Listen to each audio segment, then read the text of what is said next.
author. I have Evie Alexander here with me today. Evie, thank you so much for joining us. Oh, it's my absolute pleasure. I'm so excited that you're here today. So, I like to start off all of these kind of meet the author show interviews with a very simple question. So, I've used this one before, but I want to know, are you more of a chocolate or a vanilla girl? That's a really good question because I'm kind of both in that when I have what my husband calls my coffee like substance in the morning, I always put vanilla extract in it. And I love the smell of vanilla. I love the taste of vanilla, but I also love chocolate. And to me, chocolate and vanilla, they're kind of, they're the, they belong together. So if it's ice cream, it's chocolate. But if I make a hot chocolate, I put vanilla extract in. So does that make Both. sense? You could do Yeah, both. kind of I've both. never Yeah, I've never had someone pick both, but there's nothing wrong with that. I can understand. Sometimes you just want a good chocolate cake with vanilla icing. correct. That's exactly how it goes. Well, perfect. Well, for some people who maybe don't know who you are, just kind of give us a quick rundown on who is Evie Alexander. Evie Alexander is a obviously British romantic comedy author. So my books are they're steamy and they're also laugh out loud. Well, that's what I hope, and that's the feedback I've got. So I think that my books are truly rom-com. They are very romantic and they're very comedic. Yes, I mean, I have one of the books right here. This is your newest book, Love Ad Lib, and I definitely had multiple times in this book that I was just laughing about circumstances, especially poor Henry's family is just crazy in these books. I mean, they're out there. And so I was reading this and I was just like, this poor man, but this is great comedy for me as a reader. What I So love I think you I love having comedy that's, for me, I love having embarrassing parents because normally you read about the parents being very straight laced and the kids going off the rails. I wanted to just invert that and have Henry being incredibly straight laced, the kind of stiff upper lip British gentleman, and his parents being utterly wayward and kind of crazy hippies and wanting him to kind of live life. And he's just like, no, I don't want to be like you. So that's what I love. I love inverting ideas like that. No, that's awesome. And I think you nailed it perfectly that so many times you read books and it's like the kids are the ones that are doing different things or, like it's the sibling or someone in the family has like gone off from like what the parents want. But it was enjoyable that this one was like the opposite. And he was like, I have to live in London. I have to live away from this. I can't be around all of this. And I thought that was a real fun switch that you did with these characters. So I really enjoyed that.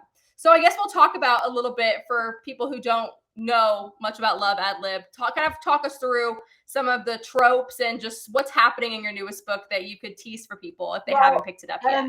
I think if you look at the cover, it's clear that it's kind of a grumpy sunshine. So he's just like, oh, what's going on? And it's a fake relationship book because I wanted to write a fake relationship. I love grumpy sunshine. And so he's holding in his hand this contract, which is their fake relationship contract. And she's just throwing it up in the air. And she's got Dr. Martin boots and she's all a bit kind of, I don't know, tiny bit kind of ditzy, whereas he's just very, very straight laced. And so I love writing grumpy sunshine, opposites attract, different social class, fake relationship, one bed, of course. I love that, the kind of like, oh, but what should we do? There's only one bed. So those are the main tropes. Also meddling family. I'm trying to think what else I've got in it. Oh no, it's the wrong book. This is my reverse copy. So for podcast interviews, I'm so proud of myself. I make a reverse copy. So this is the real book. And this is my reverse book. Are you impressed? I'm very impressed. I'm so impressed. That's awesome that you did that. Yeah, I've done that with all of my books. Whenever I get the proof, I take the proof version and I get a reverse copy done. So yes, so it's a fake relationship, grumpy sunshine, opposites attract, romantic comedy with this poor guy Henry, who is the Viscount of Nobbury, and his dad is a Duke of Somerset, and he doesn't want to inherit the estate. He just wants a nice, quiet life in London, and he's coming up for his 30th and his grandmother's 80th. There's a big celebration at Foxbrooke Manor, and he's to get his parents off his back. He's pretended he's got a girlfriend, and now, of course, he hasn't, and he needs to find one in a hurry. And then enter Libby, and Libby is the complete opposite of him. She doesn't have any money. She does improvisational comedy, and he thinks, well, she's a brilliant actress. That'll be great. And she's a nice person, so this will be fantastic. And it's what happens when the two of them end up in Somerset, and it doesn't go entirely according to plan. It's such a fun read, like you said. There's so much romantic like you can feel the rom-com in it, and especially the cover's perfect. I mean, there's so many times throughout the book that she's like, he's referring to this contract, and she's like, that dang contract. Like, I want nothing to do with the contract anymore. And he's like, no, we have to follow the contract. And I think that's just a perfect thing. So speaking of the cover, since we talked about that and you pointed it out, I always like to ask people, did you design the cover, or how do you go about picking your covers for your books? Well, cover design is always really kind of personal and complicated, and you've got to find a designer who's free. There's so many designers who they're booked up for literally years, and so I needed a new cover designer, and I had this complete nightmare trying to find one, and eventually it was a local friend who knew a graphic designer, and he'd never designed a cover before at all. But luckily, he's only half an hour away. And so I went to his studio multiple times, every single week, with ideas and designs and what the characters were like, what they might look like. My friend works for a very famous company called Designers Guild in the UK, and she's like fashion forward, whatever it is. And so she said, right, this is the kind of dress. I described what I wanted, and she sent me loads of reference shots. The background here, that's Foxbrooke Manor. And that's based on a real place. So that's Corsham Court, where I grew up in Corsham. It has Corsham Court. So Matt, the cover designer, he kind of redrew that. So much went into this cover. It just was an immense undertaking. So yeah, that's how I ended up with this cover. So it was a collaboration, but he obviously drew the figures and typeset it. That's awesome. And I love that you have like a personal thing that from where you grew up, that you kind of included that in the cover too. It's so fun when you hear people say like, okay, I had to have this in a cover. I wanted that, or I didn't want this, And so it's one of my stories that I like to hear from people is, all right, how did you go about that cover? So this is the first book, but there's going to be another book in this series, correct? There's going to be 8 books in total. So, oh yes. So Henry. So the next book is called An Unholy Affair. And again, it's a kind of reversey trope one. It is Jack is a male escort and Evelyn is a female vicar. So I wanted to write a female priest, female vicar, and a male escort. So that's book 2. And book 3 is Henry's twin sister, Estelle, with, spoiler alert, Henry's worst enemy. So no. No, I don't want to spoil for anybody. You'll have to read to see who that is. But no, I can only imagine how that's going to go over at the family dinner table.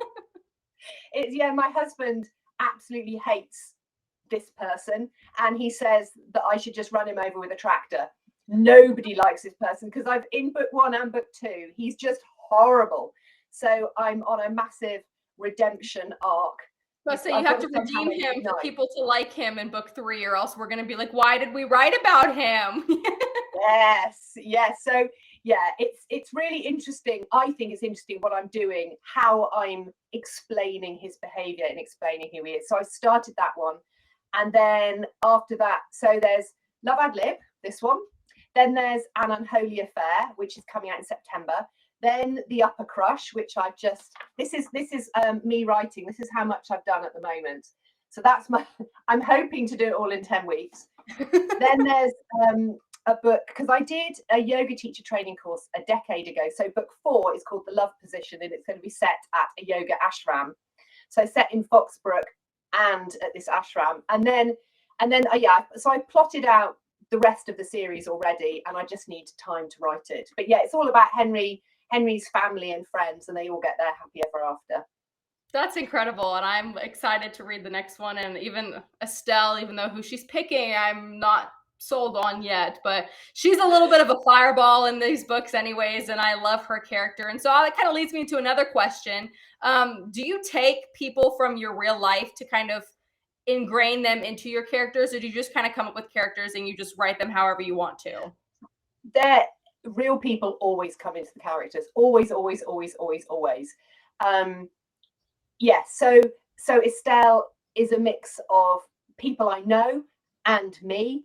And sometimes I write characters and they are really true to life. So I haven't even started plotting out yet, but the next book after this one is called The Love Position. That's one at the ashram. And in that, the lead character, female lead character, is going to make friends with someone else doing the yoga course. And that person is going to be based 100% on the friend I met, the American friend called Jennifer, who I met at the ashram, who was just ballsy and hilarious and wouldn't take any nonsense from anyone. And she was just so wonderful. Me being a very like rule following Brit, like, oh, well, we can't possibly do that. Oh, no. And she was just like, no, come on. And she was just great. So in that circumstance, the character, I think I might call her Jessica, is essentially going to be Jennifer.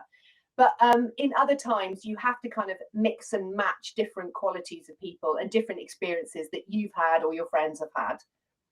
So you said that you're definitely a rule following Brit. So would you compare yourself just a little bit to Henry, maybe, that you kind of put yourself a little bit in Henry, or how did? Oh, I'm totally repressed. I'm totally Henry. I'm the kind of the British stick up the backside person. I'm just like, oh.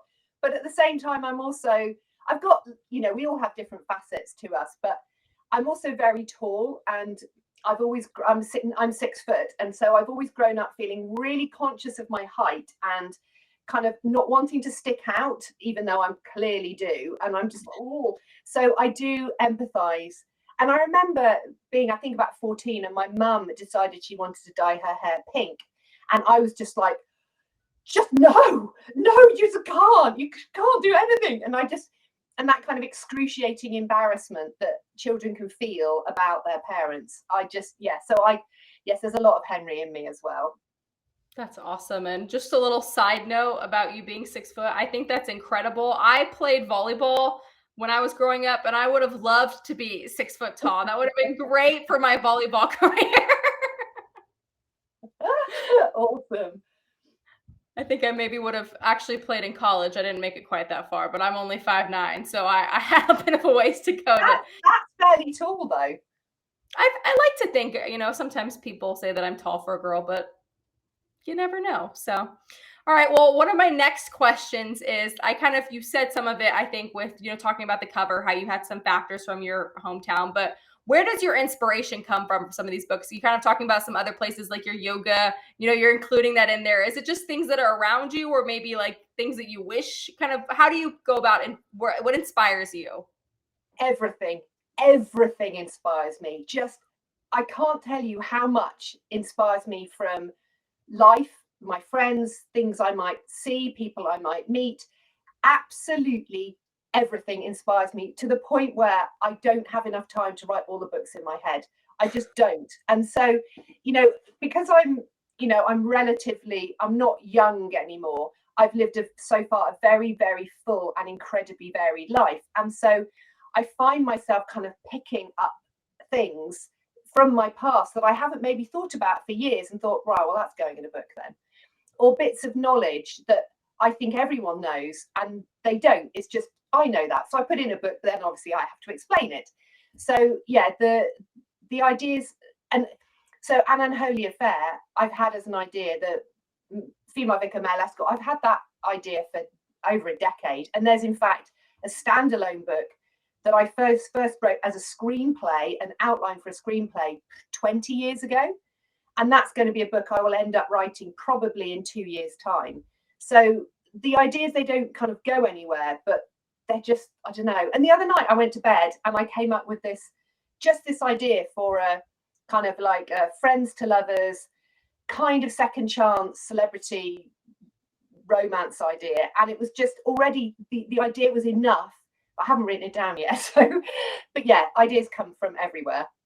That's awesome. I love that inspiration. And I have an author friend here in the US that I'm close to and I talk with a lot. And she was always, you could probably relate to it, that she was like, you don't constantly have stories going on in your head and people like their lives playing in your head and plotting out. And I was like, no, I can't say that I do. But I feel like, how you said that you're constantly just coming up with new things and inspired. That's so awesome that I think authors are incredible that you're able to just, view something that so many of us is just like a normal mundane, Tuesday or whatever to us. And you guys like, this is the plot of my next book. Like, I'm so inspired right now. And I think that's the coolest thing, that people who have that capability can take it and go so far with it. And it's just, that's why readers like to read and authors like to write, because I love talking to people, and I'm the kind of person, I don't know why, but whenever I meet a complete stranger, within 5 minutes, they are telling me really deep personal stuff. And I like having intense connections with anyone. So, I was just at a local fair with my family, and my daughter was doing this tombola store where you pay money and you pick a raffle ticket out and you might win some fluffy toy or whatever. And within literally 3 minutes, the woman was telling me about how basically she has to look after her grandson because her daughter's like a drug addict and this and that, and the kid's got no family, and so she's taking him in, and how difficult it is. And I know and then I hear all about that. And meanwhile, my husband and daughter going, can we go to the other stall now? You're like, no, I have to hear the rest of her life story. Yep. That's awesome that you will just a listener. So many people just need that in their life. And I guess we've been on here about 16 minutes, so I can think of some. I didn't have enough water today. I don't know if that's my deepest, darkest secret, but maybe I should drink more water today, that I could do better to heal myself. Maybe I need some more water today. It's my secret for the day. I didn't drink enough coffee this morning. So. That's awesome. Well, okay. Another fun question that I have for you. I have them all kind of written down over here on my phone. Brilliant. So you said you're inspired everywhere. Where do you prefer to write? Do you like to write at home, or do you find going other places? Like, I know some people go on writers' retreats and things. Where do you find that you can write the easiest? It has to be completely and utterly silent, to the point where, even though this place here I call the Smut Hut, it's in my garden, and it is a second-hand glamping pod from Lithuania that I found in a local farmer's field. So I was driving down the lanes with my daughter, taking her to school, and I saw this thing that looked like a kind of a hobbit house, and it was just in a field. And so I pulled up, and my daughter goes, no, mummy, no, don't do that, don't knock on his door, mummy, no. And I said, that thing in your garden, in your field, can I buy it? And so even though this is really quiet, I have noise cancelling headphones, because in order to concentrate, I have to have complete silence. So the best time for me to write is, I'd usually try and start at 6:45 every morning. So I get up about 6:15, 6:30 at the latest, sort my daughter out, and then I come in here and I write, because then it's the quietest time of day. No one else is going to be emailing or doing anything else. So going somewhere to write would not work for me, because the intense concentration needed to write for me requires complete and utter silence, and no distraction either, no kind of visual distraction. I love that you have to call that like your little hobbit house now, your little hobbit writing space. That's a great story. That's incredible. Well, that could, I guess, lead me to another fun question, is when you're not writing in your little hobbit space, what is one thing that you love to do when you're not writing, or I guess reading? I've asked this question multiple times and everyone always says reading. And I'm like, okay, what else do you like to do if you're not actively with books? Yeah. At the moment, time is really, really difficult because it takes so long. I'm quite a slow writer. So in order for me to write, I like to try and write when I'm writing about 2,000 words a day. In order to do that, I have to write for at least 7 hours. So to try and fit 7 hours in around a day, and everything else you've got to do, and be a mum and all of that stuff, it's really difficult. So in fact, yes, I do absolutely love reading, but I actually haven't had a chance to read a book in a very long time because I've been too busy. So there is my husband jokes that I don't do fun. I don't do time off and I don't do fun. And it's true. I really do work 7 days a week. But if I could just do anything, I think my dream would just to lie on a beach by the sea and read. Oh, and I like eating. I really like eating a lot. What's your favorite dish? Oh, anything with chocolate. Yeah, which is dreadful, really. But yeah, yeah, dark chocolate. God, I love ice cream as well. Yeah, yeah. We're big ice cream fans in this household. I'm not quite as much as it. I love ice cream, but my other half, if we have to keep ice cream in the freezer, if there's not ice cream in the freezer, we must go get ice cream and bring it back home. I mean, it's a constant in this household. Excellent. It definitely makes the world go round. Okay, so this is a kind of fun game that I like to play with people when they come on the show. So I only have Love Ad Lib here, but if you have maybe a few other books by you, I like to play a game where you have to describe your book in one word. So if you want to try to do that, let's go through some of your books and try to describe them in one word. Oh gosh, apart from hot, maybe kilt. So, so this is Highland Games, and that's Zoe looking up Rory's kilt. So, and then the sequel to that, Hollywood Games, I would probably describe as bonkers. The next one, Kissing Games, I would describe as hilarious.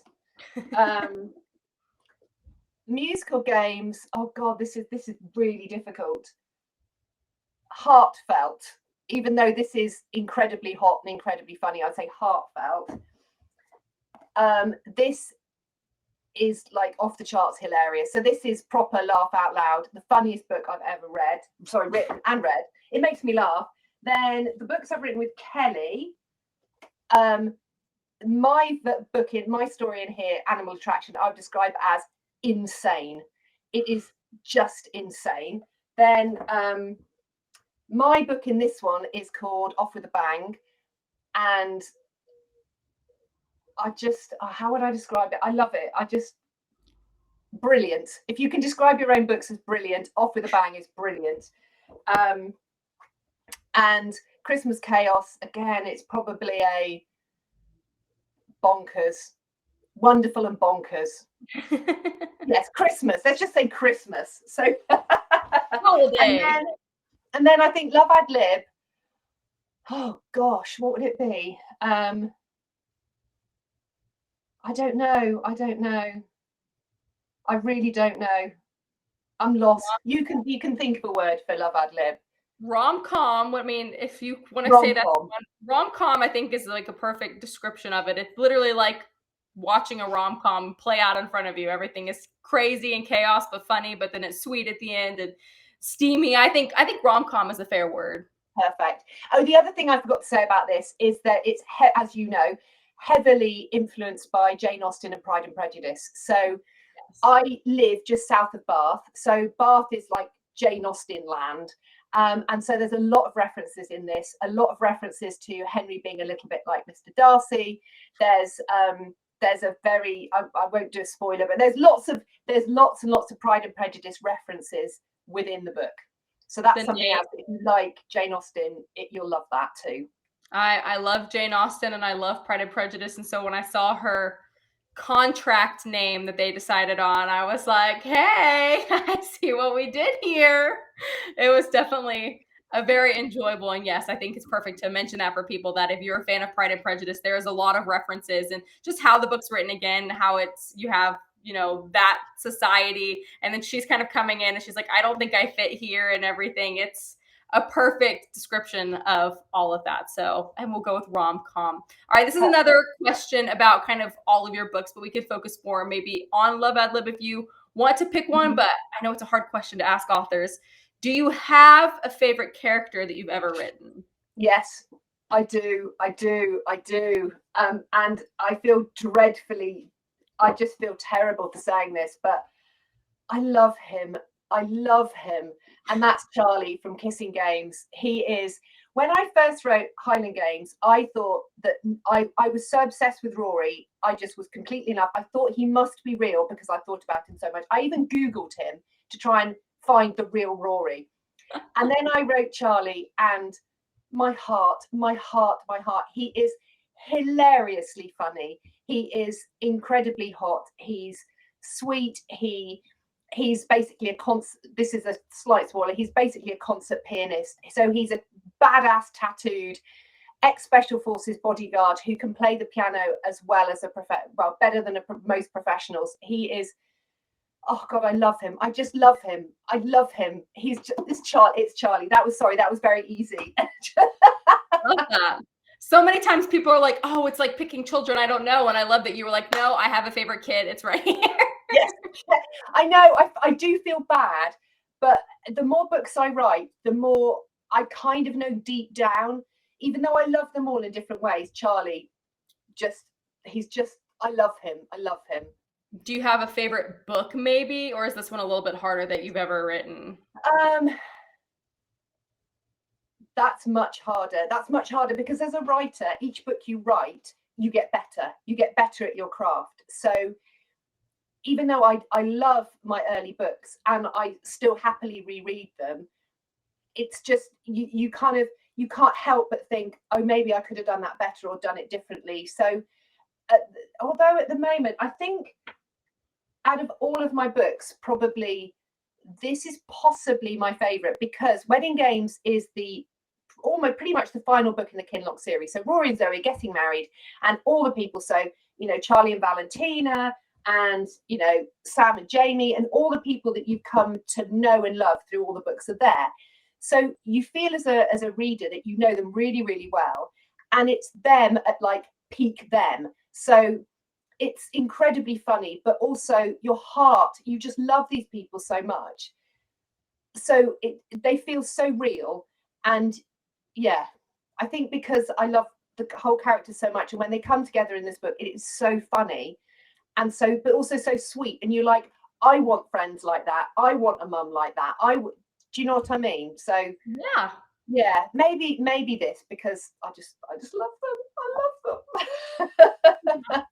I love that. So we'll go back to Love Ad Lib and just this series really here kind of towards the end. So for people who want this, I'll let you hold up the book since mine is, I'm not cool enough to have an inverted copy. I have the regular book, but for people who maybe are really interested now in starting this series and jumping in, where can they find your books the best?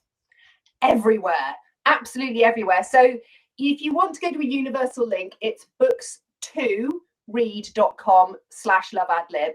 But what would be even better is if you go direct to eviealexanderbooks.com. So eviealexanderbooks.com is my Shopify store where you can buy the ebook, the audiobook read by me, and the print book wherever you are in the world. So if you're in America, then you can buy the print book direct from me. So it's pretty much the same price as if you buy it anywhere else. But ebook, audio, print book of Love Ad Lib, eviealexanderbooks.com, or you can buy it from Kobo, Apple, Amazon, Barnes and Noble, wherever. Perfect. Just want to make sure people have the connections that they need. And you said the next book comes out in September. Okay. So do you have a date yet in September? Oh, yes. Yeah. I mean, the book's done. I'm formatting it this weekend, and the provisional art campaign starts on Monday. So yeah, the book's done. I think it's the 13th, 14th of September. And it's definitely, I think it's my hottest book. It's very, very hot. And there's lots of hotness in it throughout, but it's also, my books are also angsty as well. Not angsty as in, I don't know, they're emotional. They're very emotional, and this is a particularly, emotional one because Jack is coming back to Fox. So this isn't really a spoiler, but the book starts with Evelyn in a bar in London, and Estelle, her best friend that we get to know in Love Ad Lib, is basically being late because Evelyn desperately wants marriage and kids and a happy ever after. And so Estelle said, come to London for the day. And she's basically abandoned her in this bar in the hope that some dude will come and talk to her. And so Evelyn's super uncomfortable. She doesn't like being there. She's used to being a vicar in church. And so she's talking to God. And she says, please, you know, I thought I would find my special person. I haven't. You know, if there's ever a moment for a miracle, God, please, this is it. And then, hello, some dude is right there, and it's Jack. And they have this instant connection. And he's chatting to her, and she's just like, oh my God, thank you. This is amazing. And they're getting on like an absolute house on fire, and it's getting really just like she's completely overwhelmed. And then his phone keeps going, and he looks at it, and he just looks like he's seen a ghost. And he just glances across the bar and says, I'm sorry, and walks off. And standing at the door is a woman also with red hair, also in a red dress, and he just leaves with her. And she's just like, what's that? But obviously that is Jack's client. And when he went into the bar, he thought Evelyn was his client. And then unexpectedly, his father dies. He comes back to Foxbrooke, and lo and behold, the vicar who's dealing with his dad's funeral is Evelyn. So he's dealing with the death of his father, but his father was a horrible, horrible, horrible man. So he's, you know, got lots of conflict going on inside him, and he's basically falling in love with a woman, but his life is in France. He doesn't have any qualifications. He's a male escort living in France, and he's fallen in love with basically a vicar in his hometown. That's exciting. I can't wait to hear more about it. And if it's, you said the 13th or 14th, it's pretty close to my birthday, so maybe I can maybe I'll get a little early birthday present or something. Definitely. Mine's on the 19th, so we're pretty close. I think so. I think that's a good birthday present. Publication around my birthday. Well, thank you so much for jumping on here today, talking about all things your books. And I'm so excited for people to not only read Love Ad Lib, but all of your Highland Games and other ones as well. Yes, there's the pretty cover there. And there's the pretty cover. And start with that one, the Kinloch series. So that's number one. That's number one. And then everyone can just go crazy from there on out, and they can fall in love with your writing and read all of your books. And you said to go to your website. That's the best place, or you can go to Amazon, Barnes & Noble, things like that is where people can find their books. And can't wait to look forward to the next book coming out in September. I'm so excited. And just again, thank you so much today for coming on here. My pleasure. And if anyone does want to find out a little bit more for free, then go on to eviealexanderbooks.com and you can read this. It's called One Night in Foxbrooke, and it's a novella which is on there for free, and it just gives you, for no cost, an idea of what I'm like as a writer. Perfect. That's so awesome that you have that available to people too. So thank you so much again, and I can't wait to hear more about the next book that comes out. Thank you very much. Bye.